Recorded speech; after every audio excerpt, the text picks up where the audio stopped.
नमस्कार, आप देख रहे हैं सीहोर लाइव 24 न्यूज। मैं हूं विमल राय।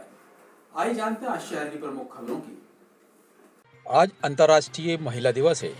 संघर्ष कर आज आत्मनी महिला की कहानी हम आपको बताते हैं। भारतीय संस्कृति की संपूर्ण विश्व में एक अलग ही पहचान है। इस संस्कृति पर अनेक बार पाश्चात्य संस्कृति का प्रहार हुआ है, मगर यह भारतीय संस्कृति आज भी जीवित है और इसका मुख्य कारण इस भारतवर्ष में जितने भी महान ऋषि मुनि हुए उनके द्वारा की गई तपस्या और विशेष रूप से नारी शक्ति, जिसे हम देवी का स्वरूप मानते हैं, इनकी साधना आज हमारी संस्कृति को संपूर्ण विश्व भर में गौरवान्वित कर रही है। कहा जाता है कि जिस घर में नारी का सम्मान होता है उस घर में लक्ष्मी का वास होता है और जिस घर में नारी का अपमान होता है उस घर में दरिद्रता रहती है।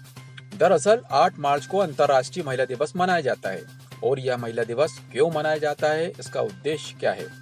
इसका उद्देश्य महिलाओं को सम्मान और प्यार देने को लेकर समाज के लोगों को जागरूक करने और महिलाओं को उनके अधिकारों के प्रति जागरूक करने जैसी चीजों को ध्यान में रखकर ही अंतर्राष्ट्रीय महिला दिवस मनाया जाता है।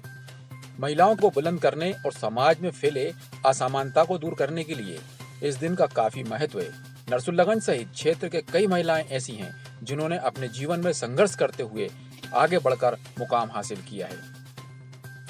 जी हाँ, हम बात कर रहे हैं ग्राम लाड़कोई निवासी सुश्री अनीता श्रीवास्तव की, जिनका सफर काफी कांटों से भरा रहा। जब अनीता 19 वर्ष की थी तब पिता का देहांत हो गया। पिता लाड़कोई वन परिक्षेत्र में बाबू के पद पर पदस्थ थे।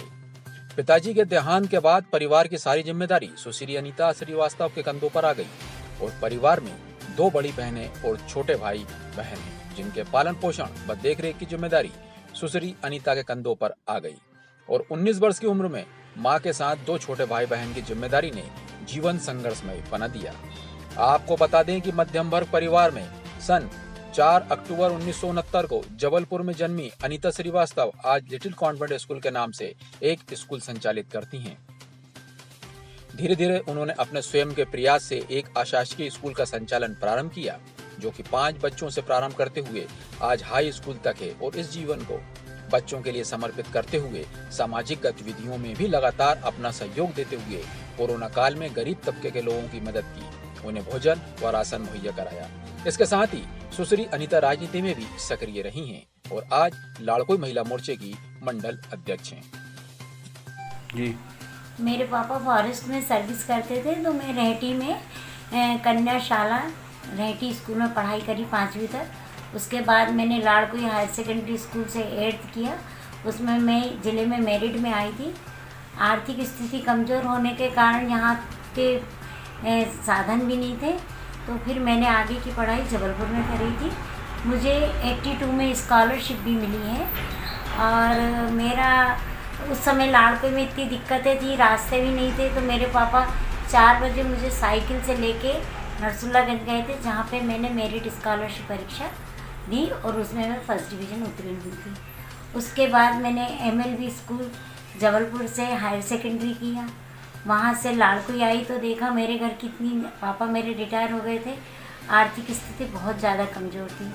और फिर मैंने लाड़कोई में एक प्राइवेट स्कूल में 150 रुपये से नौकरी करी, ट्यूशन करती रही, सिलाई बुनाई कढ़ाई करके इस तरह से अपनी एजुकेशन करी। और इस बीच मेरे पापा एक्सपायर हो गए थे, तो दोनों बहन भाइयों का सारी पढ़ाई का खर्चा ना सब मैंने ही करती रही। और इस प्राइवेट स्कूल में नौकरी करी, छोटा सा स्कूल था, 150 रुपये मुझे मिलते थे। फिर मैंने अपना खुद का स्कूल डाला। शुरू में मेरे स्कूल में 5 बच्चे थे। मैंने खुद इतनी पढ़ाई गरीबी से करी कि मेरी 5 डिग्री कंप्लीट करने में मेरे पास फार्म भरने तक के पैसे नहीं रहा करते थे और पढ़ाई की किताबें तो रहना संभव ही नहीं था। इसी सारे कारणों को देखते हुए मेरे स्कूल में जो भी बच्चे रहे उनकी कई बच्चों की मैं फीस भी नहीं लेती हूँ और उनको पढ़ाती हूँ। और मेरा उद्देश्य यही रहा कि जिस तरह से मैं पढ़ के इस लाड़कोई में आई, मेरे बच्चे भी अच्छे पढ़ें।